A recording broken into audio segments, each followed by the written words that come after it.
Boa tarde, pessoal. Meu nome é Leonardo, eu sou estudante de Economia aqui da Universidade Federal de Viçosa, faço parte do grupo do Biomercado, vinculado ao Centro de Conhecimento de Biologia, e junto a Eduarda e o Pedro, a gente vai apresentar para vocês um pouco das características físico-químicas dos combustíveis, principalmente a gasolina e o etanol.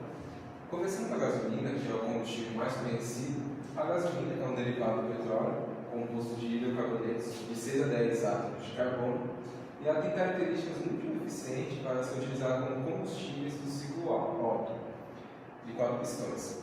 Eu sei que não parece, mas isso aqui é parte de um bloco de motor, tá, gente? Quais são essas características? As principais características é o seu ponto de ebulição baixo e o alto índice de valor energético na sua queima, e também o seu preço competitivo, tanto para a produção quanto para a comercialização. No entanto, é importante ressaltar que, caso ocorra explosões prematuras na questão dos pistões, ela pode relacionar, ter um desempenho menor e menos eficiência na questão da sua transporte e combustão. Por isso que se tem a gasolina aditivável, em preço um pouquinho maior que a gasolina comum, a depender também da sua região, que já vem alguns aditivos, alguns detergentes mesmo, como se diz, que vai fazer uma limpeza nesse motor e tornar a gasolina um pouco mais eficiente. Em contrapartida, a gente tem o etanol é um biocombustível advindo da biomassa, aqui no Brasil principalmente o etanol de cana-de-açúcar e de milho. O etanol, diferente da gasolina, ele tem uma certa quantidade de água na sua composição. O etanol hidratado, que é o que a gente costuma abastecer o carro, ele tem até 5% de água na sua composição.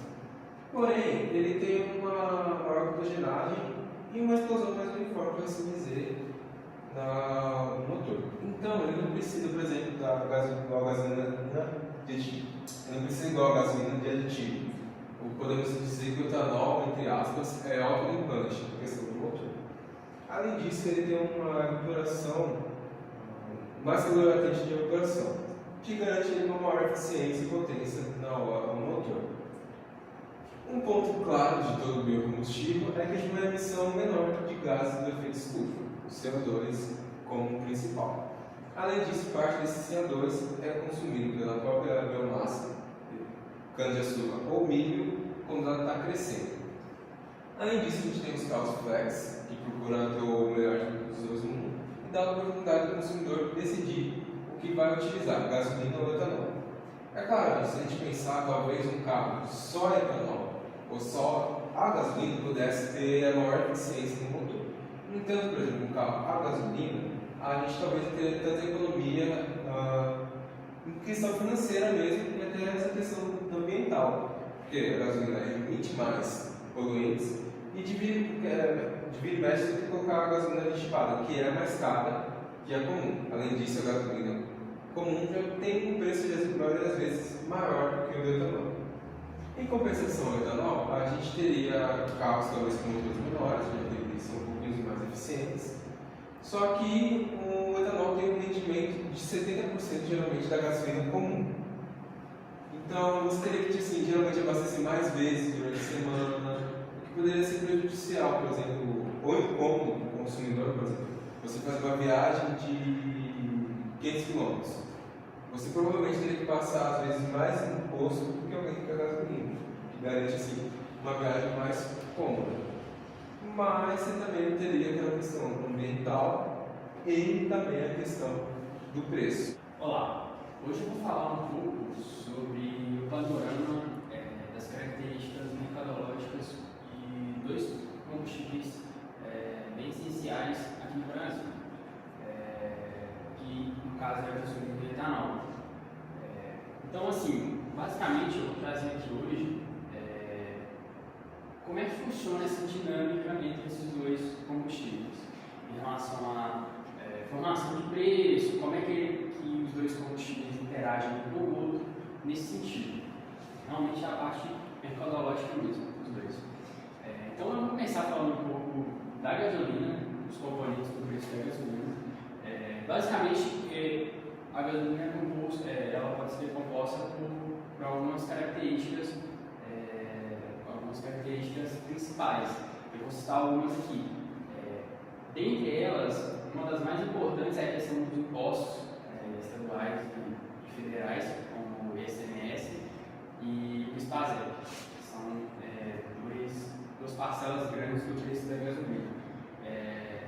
segundo aqui eu coloquei são chamadas realizações.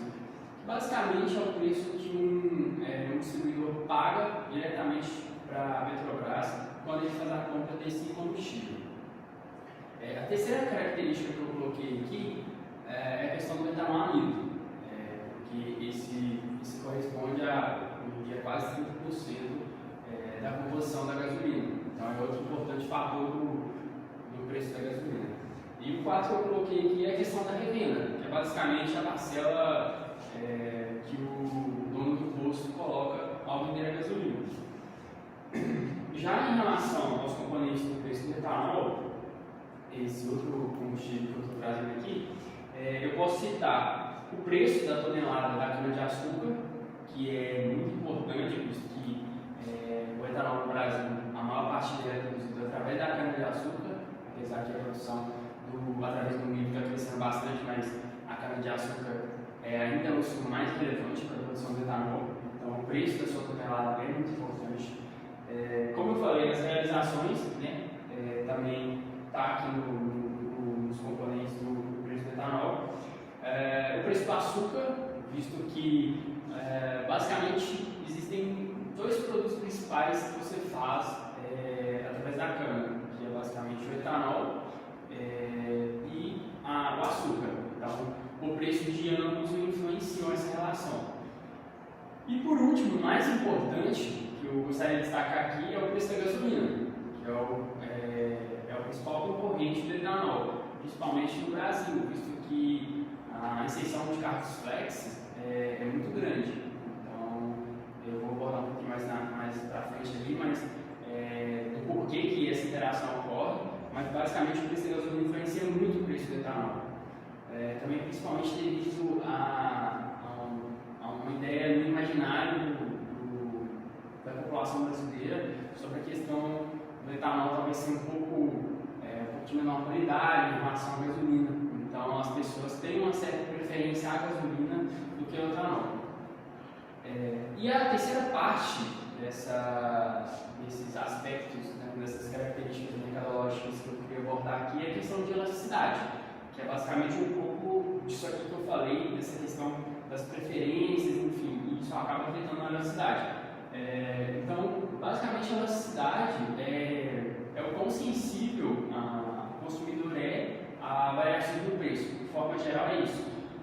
Em alguns estudos, a gente consegue ver que hoje em dia a elasticidade do etanol está por volta de 1,5, ou seja, basicamente isso define que o etanol é um produto elástico, né, tem uma demanda elástica, ou seja, as pessoas que consomem etanol têm uma certa sensibilidade à variação do preço. Traduzindo isso, basicamente o preço do etanol aumenta e as pessoas tendem a ir para outro combustível que não seja o etanol, tendem a migrar mais facilmente para outro combustível, que no caso é a gasolina.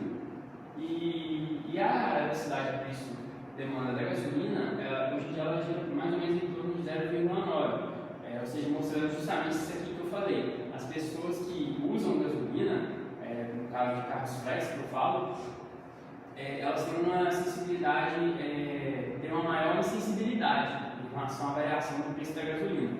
Isso faz com que um aumento no preço da gasolina não afete tanto assim a demanda por ela. Aí, por último, eu queria falar um pouco da questão dos carros flex, que foram inseridos no Brasil em meados dos anos 2000 e que basicamente ajudaram essas duas elasticidades a aumentarem bastante. E esse conceito a gente chama de arbitragem, que é basicamente essa facilidade do consumidor sair de um produto para outro. Então, o carro flex possibilitou isso. Meu nome é Eduarda e hoje eu vou falar um pouco sobre o futuro do mercado de etanol e de gasolina. O etanol anidro espera-se um aumento na demanda devido ao aumento da porcentagem do etanol adicionado à gasolina. Espera-se que seja um aumento de 30% nesse ano de 2024. Já a gasolina, a expectativa é de que mantenha uma demanda estável esse ano. Com relação ao etanol hidratado, espera-se também um aumento no consumo de mais ou menos 8,1%, com destaque para o estado de São Paulo. Esse aumento no consumo pode vir muito pelo aumento da competitividade e diminuição dos preços, acompanhado por um aumento na produção devido ao aumento na moagem de cana no Brasil esse ano. Há também uma expectativa da continuação de um aumento na produção de etanol de milho, principalmente na região centro-oeste do país. Outra questão para o futuro do etanol é o advento dos carros elétricos. Os carros elétricos competem com o biocombustível na questão de sustentabilidade nesse setor automotivo. Um ponto para os carros elétricos é a questão da energia elétrica, da forma de produção da energia elétrica utilizada. Principalmente na Europa, essa energia elétrica vem de combustíveis fósseis. Então, não seria tão sustentável assim essa fonte de energia. Sendo assim, o etanol, os carros elétricos à base de etanol podem entrar nesse mercado e seria uma outra expectativa para o futuro do setor.